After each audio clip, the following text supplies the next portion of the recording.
Një tjetër tender i dyshimt ka kaluar pa zhurmë, kësaj here në sektorin e ujësjellësit. Shoqëria Rajonale e Ujësjelljes Kanalizimeve Gjirokastër, në varësi të ministrisë drejtuar nga Belinda Balluku, ka shpallur fituese kompaninë Gjikuria në bashkëpunim me ISI Pro Partners për ndërtimin e ujësjellësave në fshatrat Fushbar dhe Zhulat në Bashkinë Gjirokastër. Vlera fituese e këtij tenderi është 225.484.000 lekë të reja pa TVSH apo rreth 2.7 milionë euro me TVSH, ndërsa fondi limiti i përcaktuar ishte 228.188.000 lekë të reja ose rreth 2.9 milionë euro me TVSH.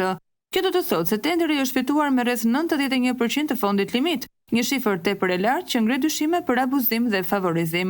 Duke analizuar dokumentet e tenderit të siguruar nga redaksia jon, rezulton se në garë kanë marrë pjesë gjithsej 6 kompani, 4 nga të cilat kanë ofruar vlera më të ulta se sa fituesi. Madje një prej ofertave ka qenë gati 600.000 euro më e lirë se sa ajo e shpallur fituese. Pavarësisht kësaj, tenderi u dha Gjikurias dhe kompanisë ISI Pro Partners, duke lënë në hije ofertat më të leverdishme për buxhetin e shtetit.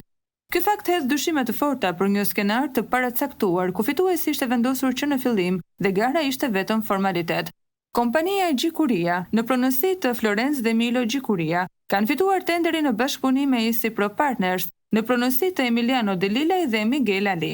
Ky është vetëm një nga rastet ku kjo kompani fiton kontrata të majme nga institucionet shtetërore, duke ngritur pikpyetje mbi mënyrën e dhënies së tyre dhe kriteret e përzgjedhjes.